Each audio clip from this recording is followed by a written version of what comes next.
You think you know your life, your marriage, your place in the world. But sometimes, a single moment shakes everything awake, revealing what you've been missing all along. I'm 52 years old. I've been married for nearly 30 years. My name is Emily, and for most of my life, I thought I understood what love was. Quiet, steady, familiar. I used to believe that passion was for the young, that as you got older, it settled into comfort, and that was enough. I kept things neat and tidy in my heart and in my home. I didn't let my mind wander. I didn't entertain thoughts that might stir the still waters I'd grown used to. But then, I never imagined something like this could happen to me. Please, don't make the same mistake I did. It happened last summer. My husband Greg and I had finally decided to take a real vacation. Just the two of us. Well, sort of. We were also bringing his coworker Jake. Greg said Jake needed a break too. He's had a rough year, Greg told me while packing. It'll be good for all of us. Jake's easygoing. I'd only met Jake a couple of times before, once at a company barbecue, and again during a quick stop by the office. I remember thinking he was younger than I'd expected. Maybe in his early 40s. With those steady, quiet eyes and a voice that didn't rush. There was something about him, a kind of stillness, like he was always listening to things no one else noticed. We rented a lakeside cabin in upstate New York, one of those places with creaky floors, wide porches, and the scent of pine in the air. Greg loved it instantly. Something about the old canoe out front, the fire pit out back. I liked it too, but in a more cautious way. I'd spent summers like that with my parents, and it brought back a mix of nostalgia and nerves. Jake arrived a few hours after us. He had a single duffel bag slung over his shoulder, smiling softly like someone who didn't need to say much to feel at home. Right away, I could tell he was different from Greg. Greg filled silence with plans, while Jake let it stretch. Greg cracked jokes to avoid emotion, but Jake sat with it. He wasn't trying to impress anyone.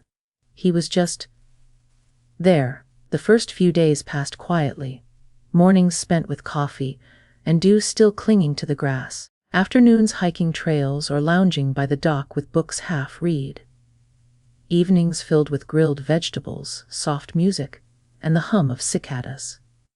Sometimes I'd catch Jake glancing at me, not in a way that made me uncomfortable, but in a way that made me aware. Aware of the way I leaned on the railing, aware of how I laughed, aware that I was still a woman, not just someone's wife. One morning, Greg went into town for supplies. He asked Jake to help fix a wobbly deck board, and I offered to stay behind to make lunch for when they finished. But Jake stayed behind too. Said his back was bothering him. Hope Greg doesn't mind, he added, wincing slightly and settling into a chair beside me on the porch. He's better with tools anyway. We sat there for a while in silence. I remember the light that morning. Golden, like it had just been washed clean. Finally, Jake spoke. You seem thoughtful, Emily. I laughed softly. Is that a nice way of saying I look tired? No. You just seem like you've got a lot inside you that doesn't always get said. I didn't know how to respond. No one had spoken to me like that in years. He didn't sound like he was flirting. It was just a gentle truth. I guess that's marriage, I said.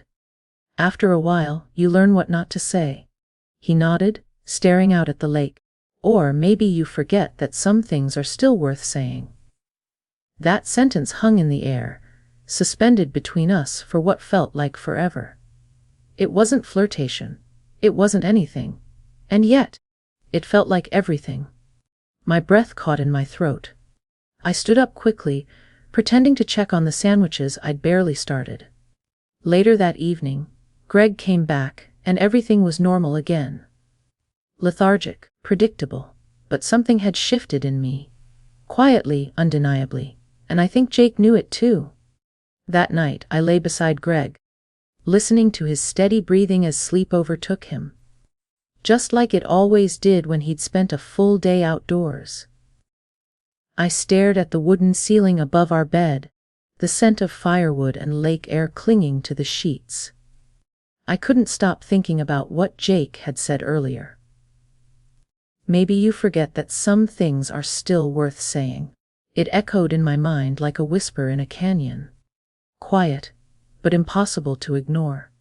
The next day unfolded like the others, at least on the surface. We hiked a bit, paddled the canoe around the lake, and had dinner outside under the string lights Greg had brought from home, trying to make the cabin feel more romantic. I knew he was trying, but he never really looked at me anymore. Not in the way Jake had. I found myself watching Jake more than I meant to. The way he moved through space, intentional yet unassuming. The way he listened, not just with his ears, but with his whole body. And the way he looked at me. Not too long, not too little. Just enough to remind me that I was still seen.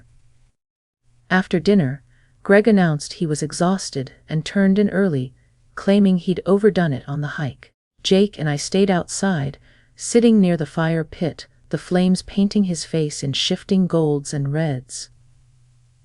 He sipped his beer slowly, like he wasn't in a hurry to get anywhere. I wrapped a blanket around my shoulders. The night was cooler than usual, and the wind stirred the trees in a soft hush. I hope I didn't say too much yesterday, Jake said after a long pause. I've been told I have a habit of noticing things that aren't my business. No, I said quickly. Maybe I did. You were right. I think I've been quiet for too long. Jake nodded, his eyes on the fire. I figured. You've got that look like someone who used to speak in color, and now sticks to grays. That sentence hit me harder than I expected. I smiled faintly, trying to cover it up. That's poetic.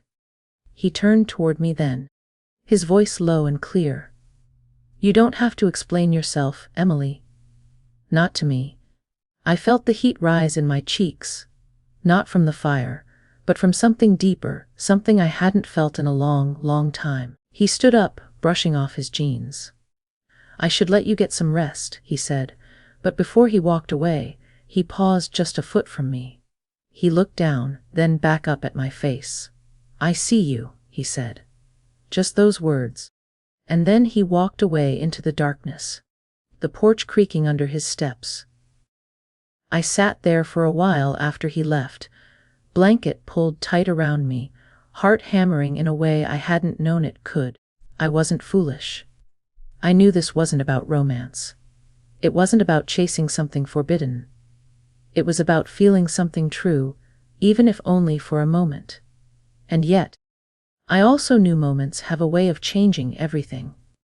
The next morning was overcast, the sky bruised with clouds. The lake looked still and heavy, like it was holding its breath. Greg decided to drive into the nearest town, about 40 minutes away, to check out a local flea market. I told him I wanted to stay behind and catch up on reading.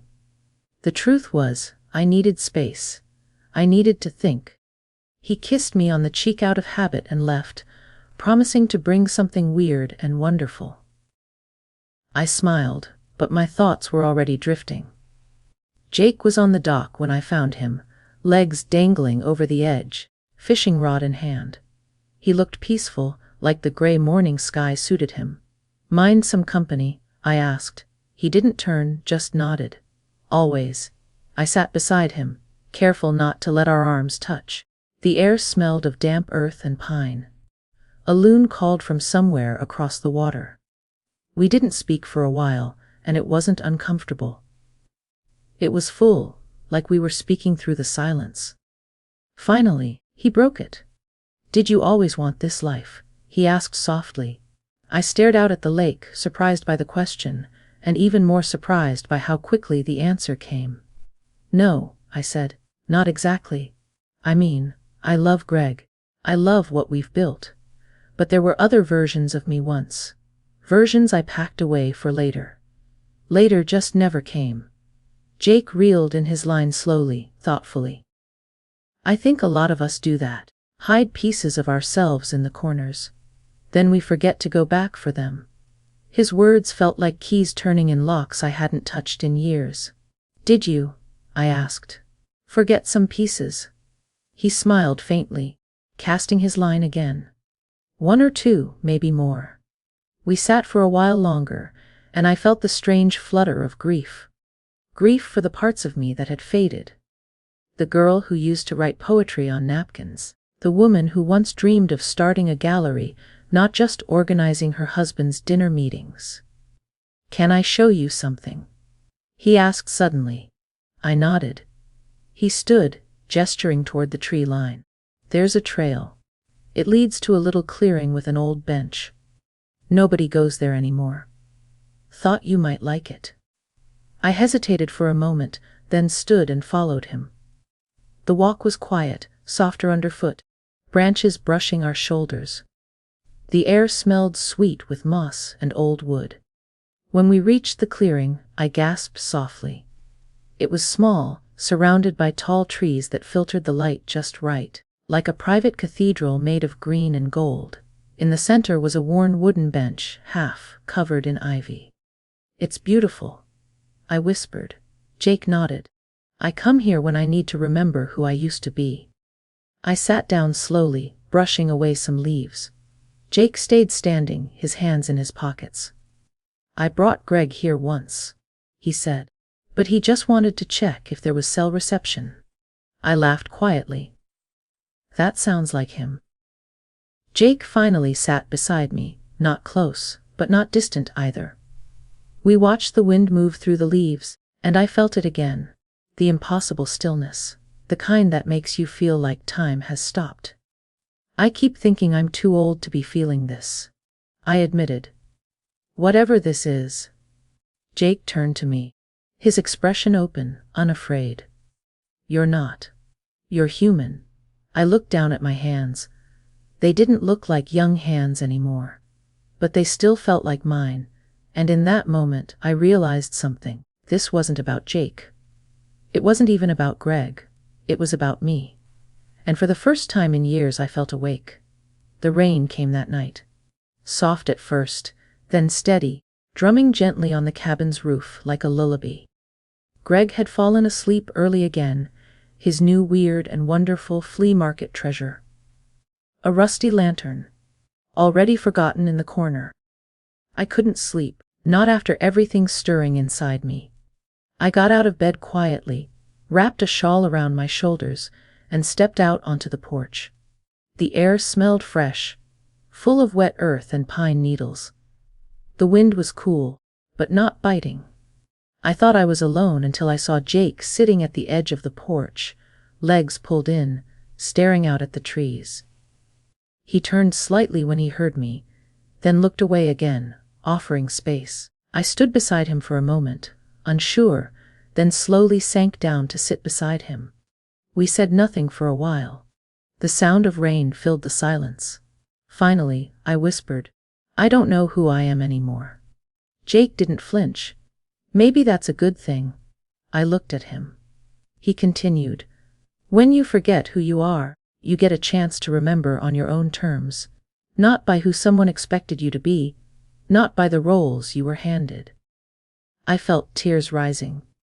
Not from sadness, but from recognition, from the weight of being seen without judgment. I turned my face toward him just slightly. You've stirred something in me, something I thought was long gone. Jake's voice was steady. You stirred something in me too, Emily. But I'm not here to take anything from you. I just wanted you to feel alive again. I reached for his hand without thinking, and he let me take it. We held it between us like something fragile and sacred. There was no rush, no need for more, just the warmth of connection in the cool night air.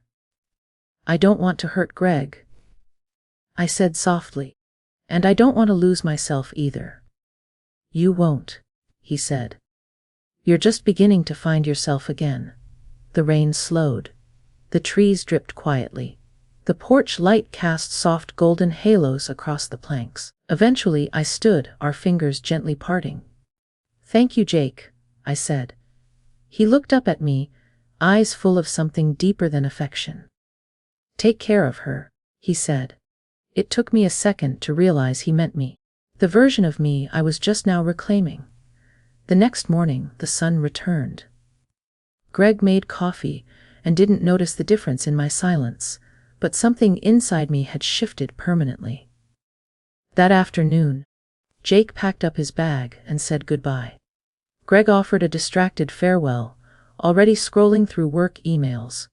Jake and I exchanged no lingering glances, no last words.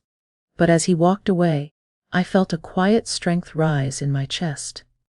That trip didn't end my marriage. It didn't spark an affair, but it did something maybe more profound. It woke me up, and I will never go back to sleep